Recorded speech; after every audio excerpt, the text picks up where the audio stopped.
They say small business is the backbone of America. So what's the best way to support a small business? It is to learn more about them and share with your family and friends.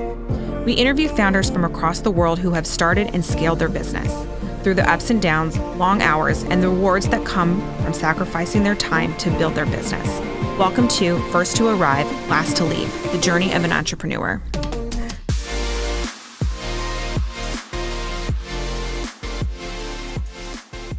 All right, welcome to another episode of First to Arrive, Last to Leave. I'm Erin Greger. I'm Courtney Radloff. And today we have a doubly special episode because we have two ladies here, Hazel Geary, who is the right brain, and Rachel McFadden, who is the left brain of Drio. So welcome, ladies. Thank you so much for being here. Thank you for having us. Thank you for having us. All right. So before we jump in, I don't know if, Hazel or Rachel, who wants to take this one, if you could give us just an overview of Drio, and then I would love to know, as you're talking about what you all do, how you two came to work together as a team on this. Was it from the beginning or later on? Yeah, I can start. So it's always been us from the beginning. So we started the business in 2011. We were in a similar place in life. Like many partnerships, this is very much like a marriage. I always joke that I have a work wife and obviously a husband. Mm-hmm. And when we were in this similar place in life, we both had two small children. But we were looking for our next career, and we were looking for something that was fulfilling yet flexible. Mm-hmm. And Rachel had started dabbling in blogging. And so she was learning, she was teaching herself how to develop a blog. And so that sparked her interest in that. And then I had always been in sales and marketing. So when we thought about what we could do together, she naturally said, okay, I think I can actually start to teach myself how to develop, websites, but I definitely need your expertise in sales and marketing to be that other puzzle piece. Mm-hmm. So that's how the idea started, with Rachel dabbing into blogging, and then us being in the same place at the same time, just both wanting a different career than what we were currently in. One that had more flexibility. And then last came Drio. So we started it in 2011. Awesome. And what's the focus? Like, who is your clientele? Yes. So we are focusing on website design and development for small to medium-sized businesses and purpose-led organizations. We also help with digital marketing strategies. We typically say that most of our clients come into the door through the website. But once we have worked with the client and established that relationship, that we typically then help them with other strategies. And so that's where the digital marketing strategies come in. Okay. And I'm selfishly going to ask this question because I'm very, very, very impressed with a 12-year partnership. I came out of a partnership just the beginning of this year. So I love how you guys have divided, like, one's the right brain, one's the left brain. I think every business needs this. So has that been from the beginning, or did you guys, organically move into the lanes? And I know it sounded like, Rachel, you were the doer, and Hazel, you knew how to do the sales and marketing. So has it always been like, we understand these lanes, or have there been bumps in this process where maybe somebody was overlapping the lanes and just kind of having to figure out how to run this business together? I'll jump in.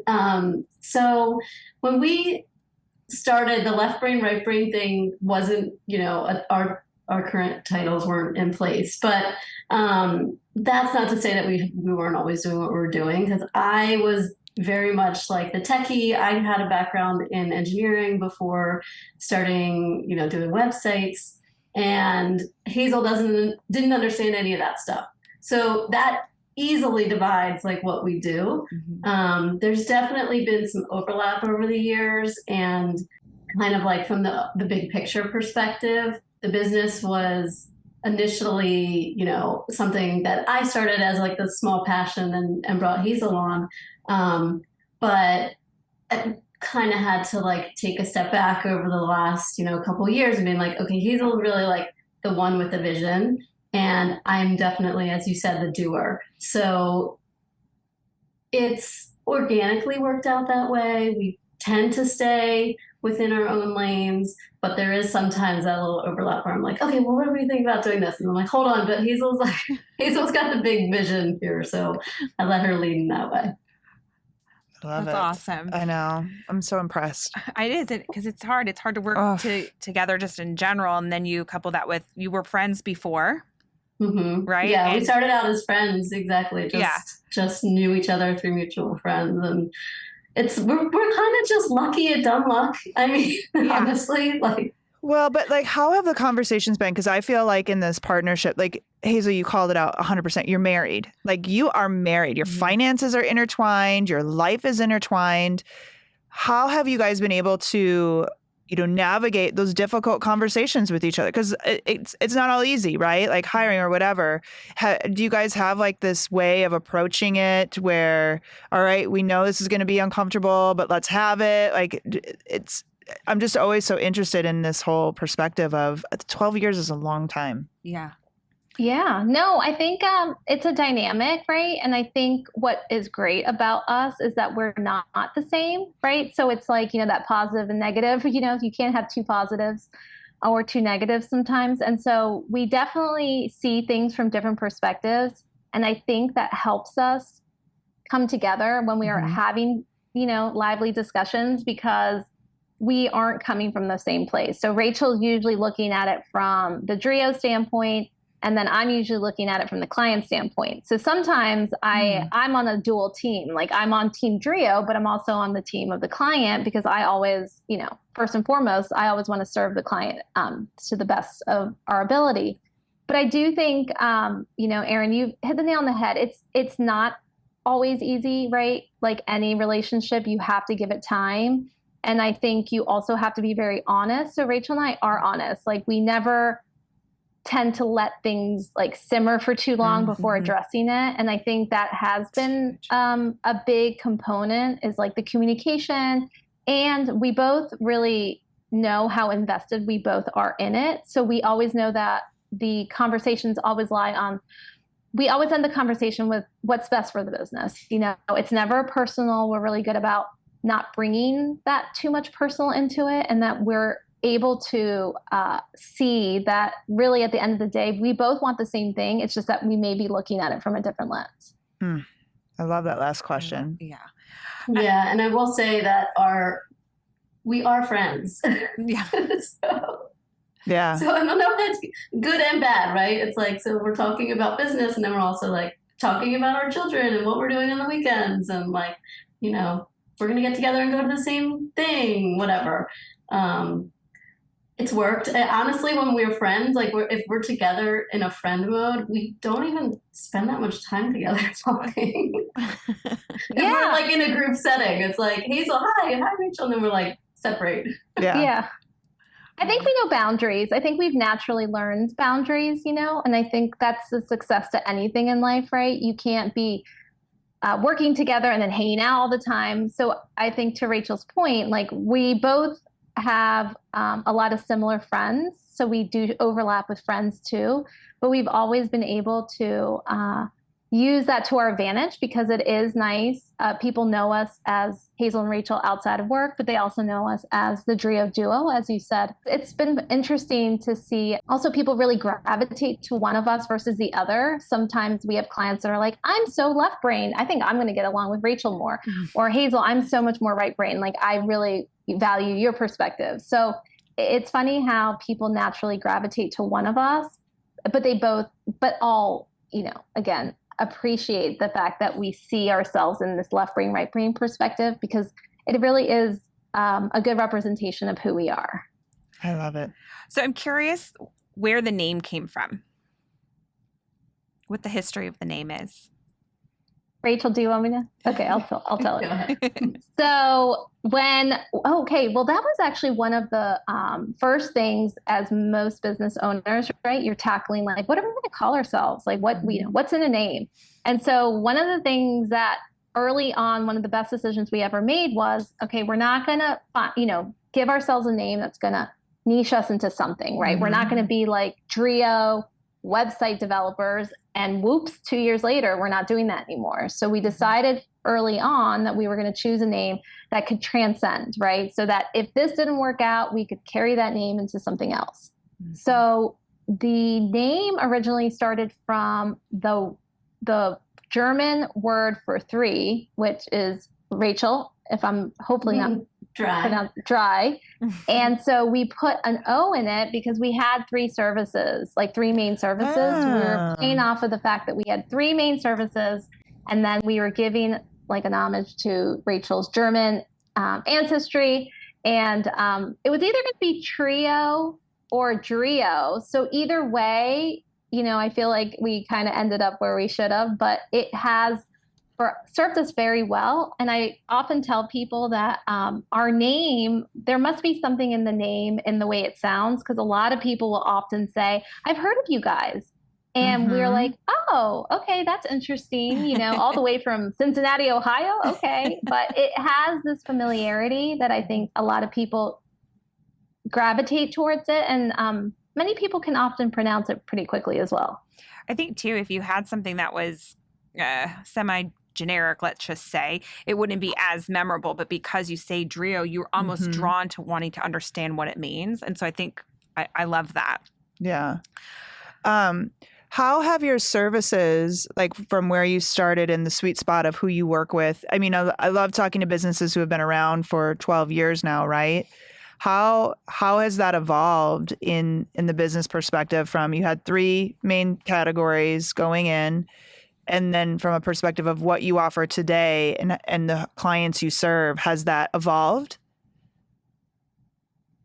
Yeah. Rachel, you want me to take this one? I'll jump in. Okay. So when we started, we kind of were just like, let's kind of see what sticks, right? Like I knew that we wanted to build websites. That was like the big core thing.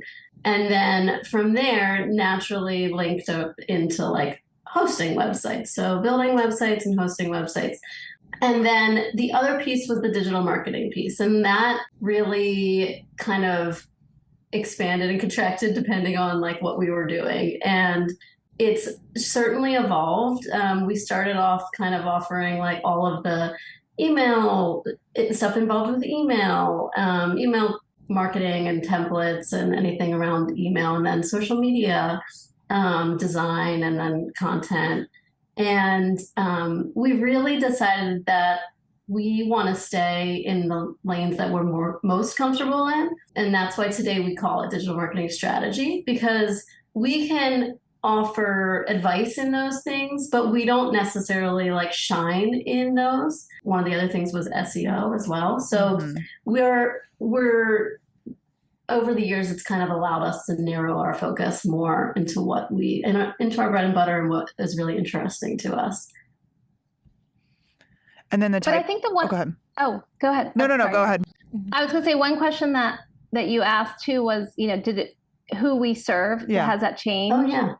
And I do think we have stayed true to who it is that we wanted to serve, because we started the business really with the idea of helping people stand out online, businesses, people, brands that were local. And we have stayed true to that. Most of our clients, where we're from, it's the DMV. It's like DC, Maryland, Virginia, and that's like our region. And most of our clients, you know, are out of that region.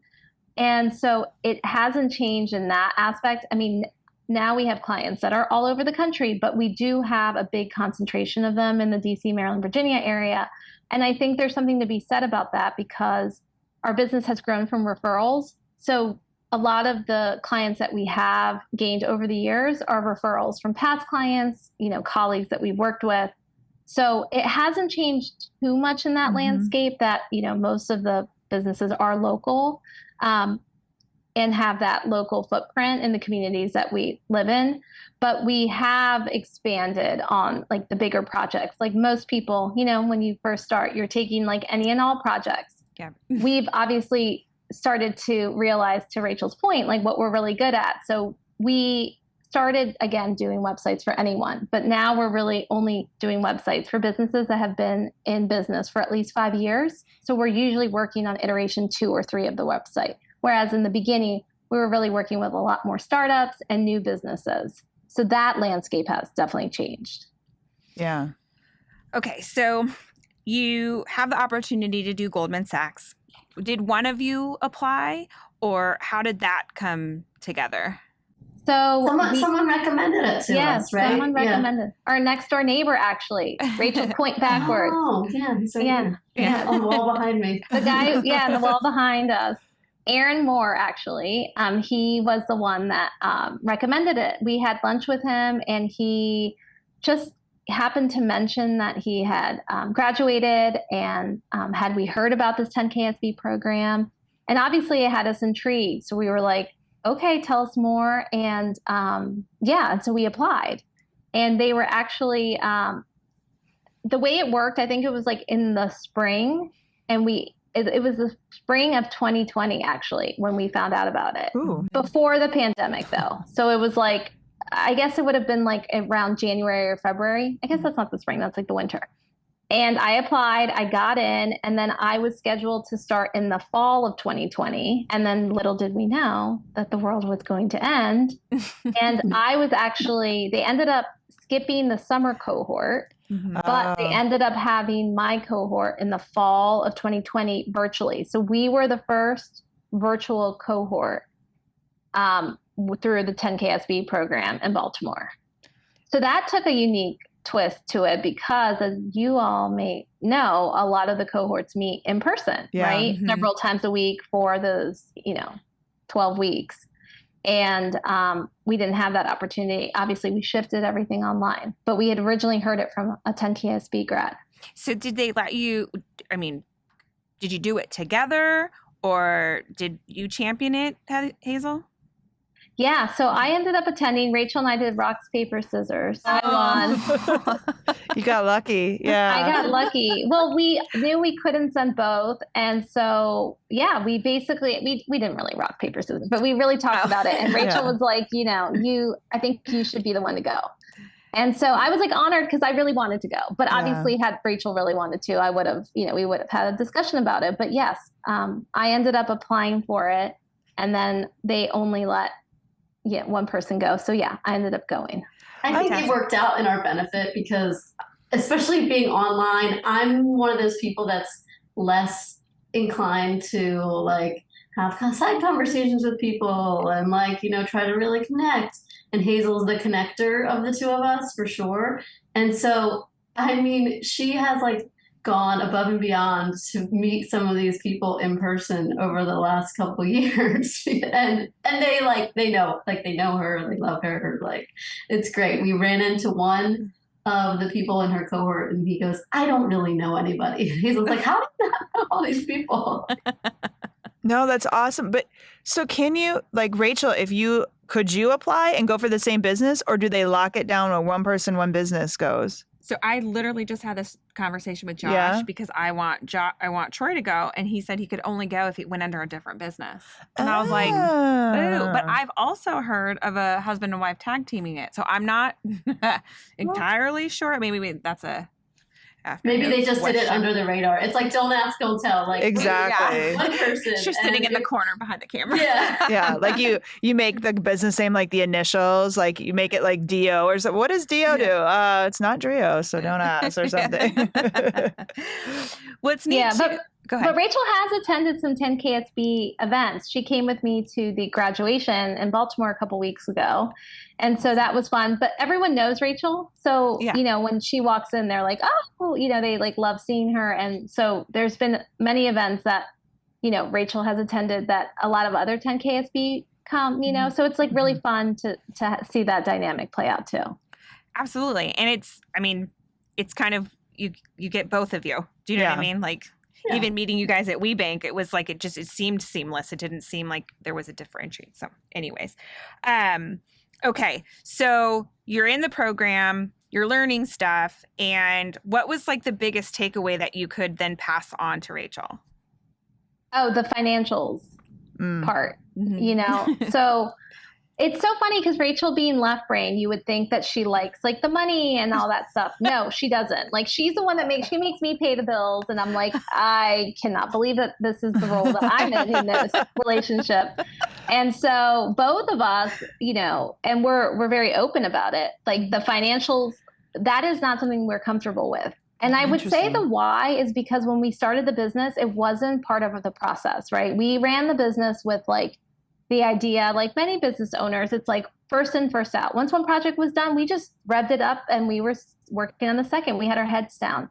We never planned our year on like, with a number in mind, with a revenue goal in mind. We really ran the business for many years, really up until Goldman Sachs, with just the idea of like hustle and grit. Like we were like, okay, we are going to line up projects so that when the project ends, like we can start a new one. Yeah. But that was really our mentality. We never ran, any reports, any financial reports. And again, we didn't plan the year starting with a revenue goal. And so that for us was the biggest aha because, after going through the 10KSB program, especially that financial statement, how do you class or module? Thank you. Module 3, yeah. Module, exactly. That was eye-opening because I also felt like with my people, because all of us were like, yes, we don't do this. Are we supposed to do this? Oh my goodness, like what are we supposed to be looking at? Mm-hmm. So really understanding the numbers has helped Rachel and I be more strategic about knowing where we make the most profit and being able to now run every month as its own like quarter, right? Mm-hmm. Like we play the games of like every month we know what our monthly goals are. And if we're not hitting it, then we know we have to play catch up. So it's allowed us to look at the business from a more strategic lens, as opposed to just like the pray and put your head down and get stuff done mode. So from a services perspective, did it change the way you like look at margins and stuff too? And like utilization, did it help with that also? It helped us realize where we were making our money, really. Mm-hmm. And I don't think we would have had that perspective before, especially because, again, we were just putting our heads down and working. And so at the end of the year, we would just be like, oh, wow, we actually made a lot of money, but we didn't really understand where those margins were coming from.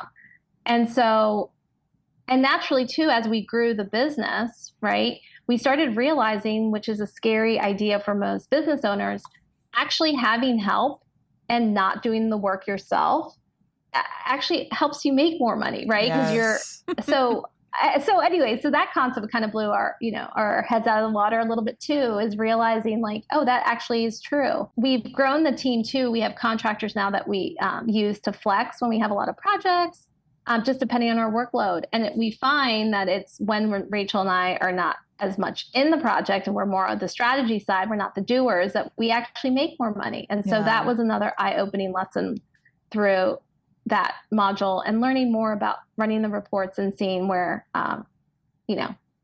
where the green was versus the red. And I also think Rachel and I, from Rachel's perspective, Rachel, you could probably talk about, the perspective that you gained with, knowing how many hours we're spending on projects and really being able to bid more accurately on future projects.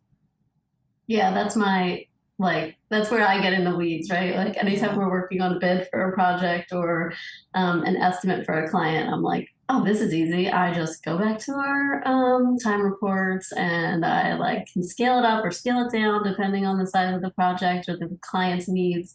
And although I don't love doing the whole financial stuff behind the scenes, I do really push Hazel and myself and all of our team members to make sure that all of our time is accounted for appropriately, because then otherwise I'm like, we don't really know, how long these things take us to do.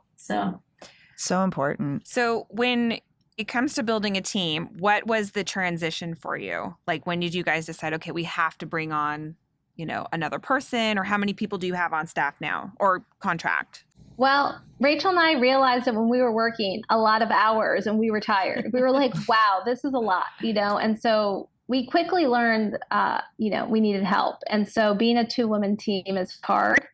And while we love working our 40 plus hours, we don't want to be working nights and weekends anymore. We did that a long time ago. And so with family, you have to have boundaries. So we started hiring, I would say, pretty early on. I mean, we always had one or two people that we could rely on. And as most business owners, that always started with family. Yeah. I'm Hispanic, so like it kind of goes with saying like I hired my cousin. My cousin was like one of our first hires, and then we ended up hiring another guy that was actually the brother-in-law of one of our really good business friends. So we went within our circle and we started hiring people that we already know, liked, and trusted, and those were really for us like our two biggest first hires, and they came again from people that we already knew that were already part of our bubble. And we realized really quickly too that we wanted to hire people that didn't have the same skill sets. So that was also a big aha, is, trying to bring people on to the team that had different skill sets that could, essentially help us add more value to our projects. And so that was a big thing too. I think the other thing that we learned pretty early on was hiring slow, firing fast. Yeah. I think that, when you naturally start hiring people, you feel bad when things don't work out, or you don't want to really talk to them if something, feels like it's not right.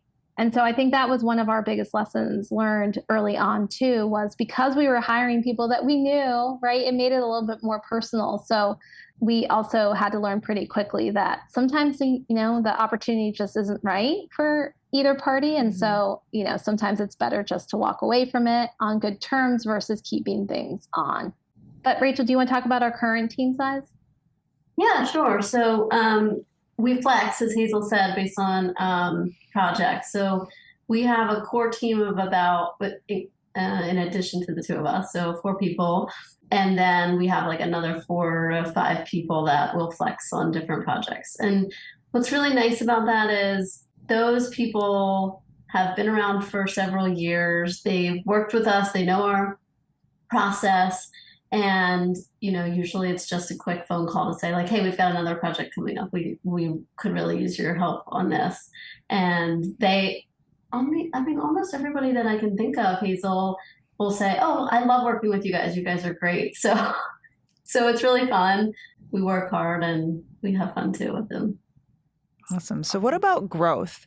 So I know you mentioned referral base is a great source for you. What have you done to scale the business? Like you said, I don't want to work nights and weekends. There's the hiring part, there's the growth part. But what else is happening in your business that is helping to take away that we sell a job, we have to do the work?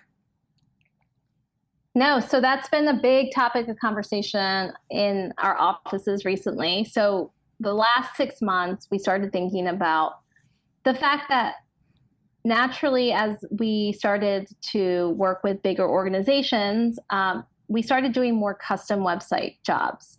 And with custom website jobs, they're great, but they're very large budgets and they are, anywhere from 4 to 5 months. As Rachel and I started thinking about who it is that we like to serve, we came back to the idea that we wanted to serve the people that we had originally started the business for, which were those small to medium-sized businesses. And what we know with them is that they don't necessarily need custom websites. They also don't necessarily need to be working on a website project for 3 to 4 months. So we really thought about how could we create a product specifically for them that we could scale. And so thus became this idea, this birth of this idea called the 4-week website. So we took time and money into consideration, which, for us felt like the biggest constraints for sometimes working with these smaller to medium-sized businesses. So we created this program called the 4-week website, and we just launched it. So we're really excited about finally having it out to the world. And the idea is exactly what it sounds like. We want to give our clients a website that reflects their brand values, that is something that we can launch in 4 weeks, and that we really want to help our clients not just stand out online, but give them the website that really reflects, who they are today, not who they were 3 to 4 to 5 years ago. So we know, just like anything in life with technology, things change. And especially with businesses that have been in business for years, you start to narrow your approach, right? You know who it is that you want to serve as you are, almost maturing in your business. And so Rachel and I have created this turnkey solution for these clients. And the clients that we want to attract with this new 4-week website process is for socially conscious contractors, interior designers, home service providers, architects, engineers, landscape artists, consultants and creatives, and other service-based businesses. It seems like kind of like a lot, but there is a reason why we're going after these particular groups, which is typically you find them in the building and construction sectors. And that kind of goes back to Rachel's engineering past. Yeah. And Rachel, I could probably pass the baton to you now to kind of explain, like, why are we starting off with this group first? Yeah, so it's funny because things have come kind of full circle for me. In the last 12 years, I left a job working as a civil engineer doing construction management. I had a lot of contacts in that world, and have sort of been reconnected with a bunch of them through, might I add, another of Hazel's cousins, not the same one. So he happens to be in the Maryland area, working with a bunch of the transportation contractors and engineers. So has, included us in some of the networking events that he has. But it kind of dawned on us that it's a place that I'm really comfortable in. I have a lot of experience in understanding the type of work that they do, the type of people that they hire, and kind of the overall climate that they work in. And one of the pieces that really I feel like we can bring value to is that, I left the engineering world for better or worse, because it's not like the best and most supportive for women, especially women who want to have families. So in any way that we can work with these companies that are either women-led or working to hire a more diverse workforce, be that women or other nationalities, I think is going to shed light on the greater possibilities of diversity within that building sector around this country. So it's like there's a kind of big shoes to fill to be able to kind of make a big change with a small thing like a website. But we feel like with this 4-week website, we have we added in the value-based approach, and that value-based approach is really talking about what organizations are doing beyond just their services in order to accomplish their goals. And those goals will help set them apart from their competitors. And if there are small businesses that are, working to make a difference in terms of diversity, I think, we really would like to be a part of that and really help them tell their story. Well, and you have a unique perspective to help them tell their story because you were in the industry for that amount of time. Yeah. Yeah. So we're excited to see where it takes us, and hopefully we can, make a big impact with small budgets. Yeah. Yeah. No, it's huge. Okay. All right. Should we do rapid fire? We shall. Okay. So we do rapid fire. Here's what I say we do. Hazel, you go first. Rachel, you go second for answering each question. That way we don't favorite beverage? Oh, currently cold brew coffees. I'm supposed to go. Yes. Yep. Oh my gosh. Pilsners. Oh, okay. Yeah, that's a win. My German Pilsners. Makes a lot of sense. Do you have a big mug? No, that's on the other eastern side of Germany. My family is in the west. Got it. Yeah, that's Bavarian. Best advice you've ever been given? That's something me. Okay, well, I don't think this is advice, but this is one of my favorite quotes, and I feel like Rachel and I are often saying this. And so it is the Madeline Albright quote, which is, "There's a special place in hell for women who don't help other women." And I think that's always stood out to me because Rachel and I have both experienced really bad, like, women bosses in our past lives. And one thing that Rachel and I have always tried to be is very generous with our time, very, lending a helping hand. And that kind of can segue into, Courtney, I think you may or may not know this, that we run a women's networking group in Baltimore. Oh, okay. Yes. And the idea was to cultivate a community that, you know what? Yeah, we talked yes, about it at dinner. Yes, I think you kind of remember this. Yeah. Yeah, so we have a group of over 350 women creatives in Baltimore. Yes, and we have been running this group since 2018. And while the notion didn't start with that Madeleine Albright quote, it is a reminder, though, that if we help each other, we're stronger together.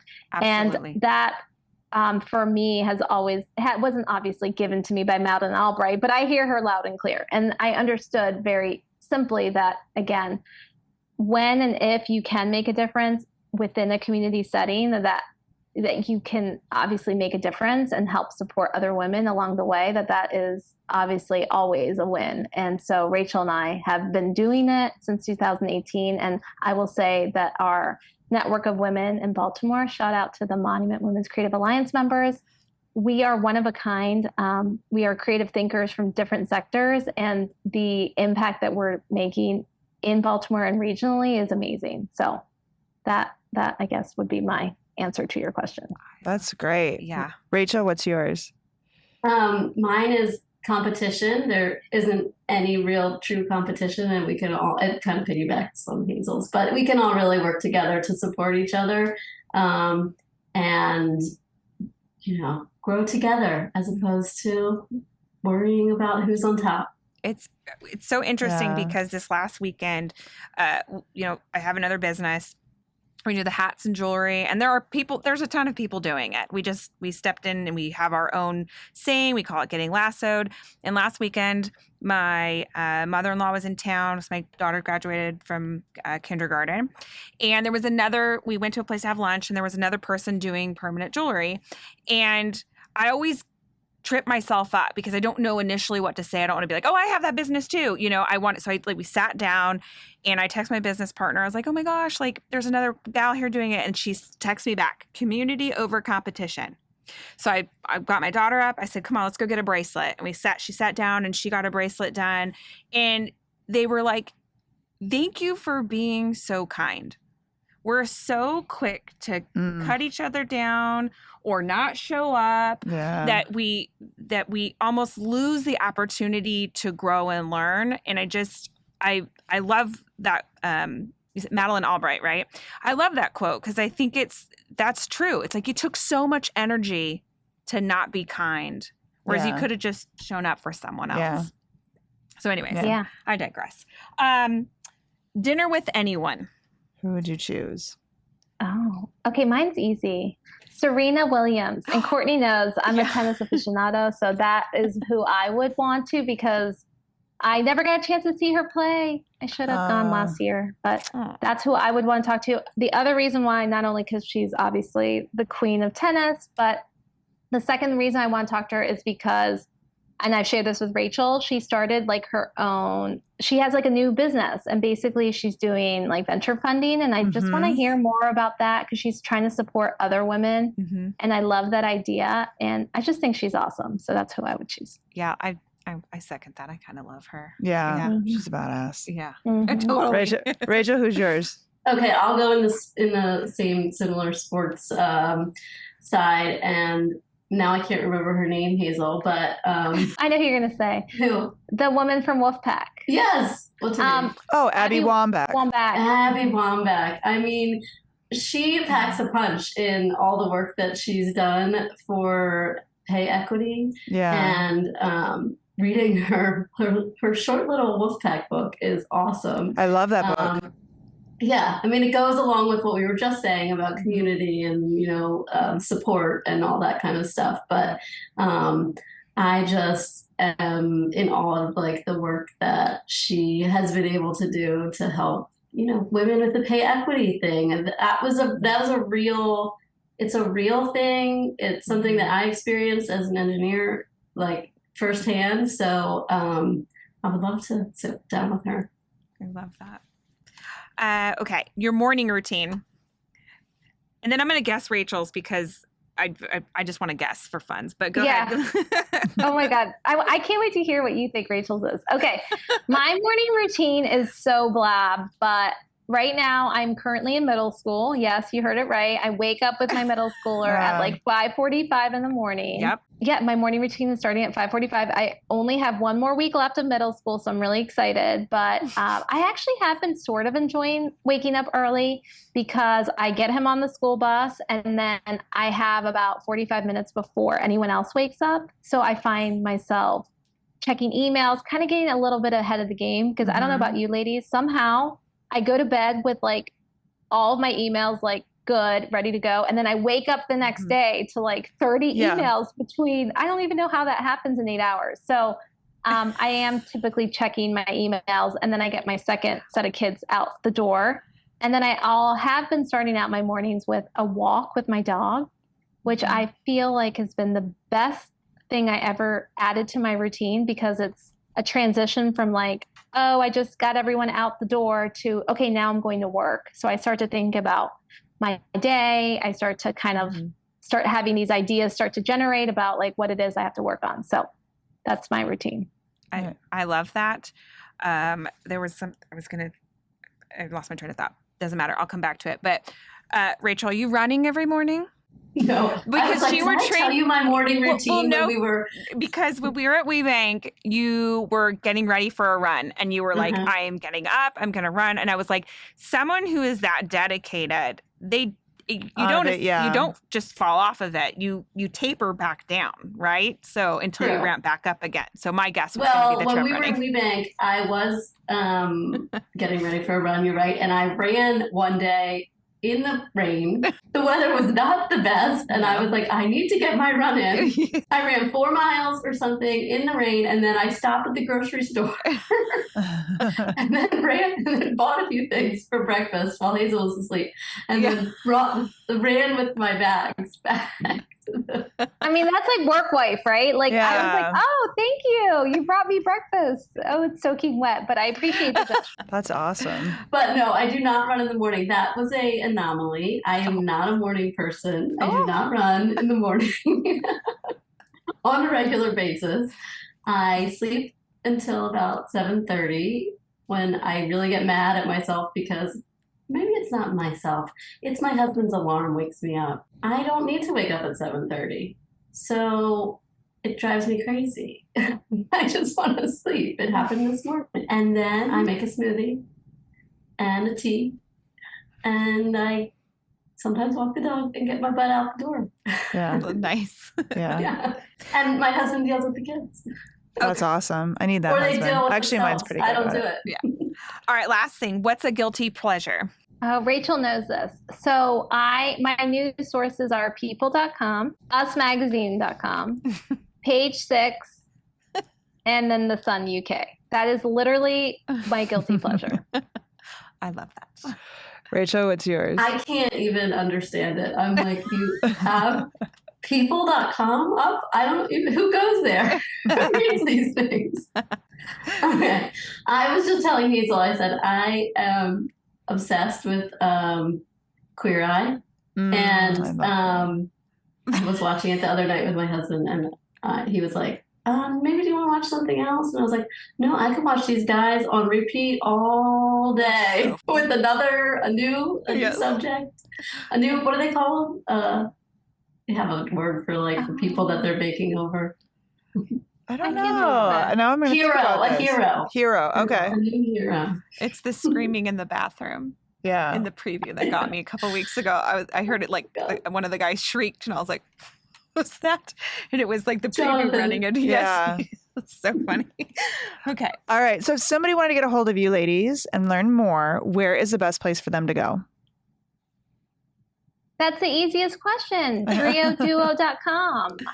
And LinkedIn. Rachel and I are very active on LinkedIn. So we can Aaron probably can give you our Yes, direct we'll put them in the show profiles. notes. But yeah, I would say LinkedIn and our website. So we'd love to hear from you guys. Yeah. Okay. Awesome. We'll include those in the show notes. Thank you guys so much for doing this today. I really appreciate it. Yeah, so fun.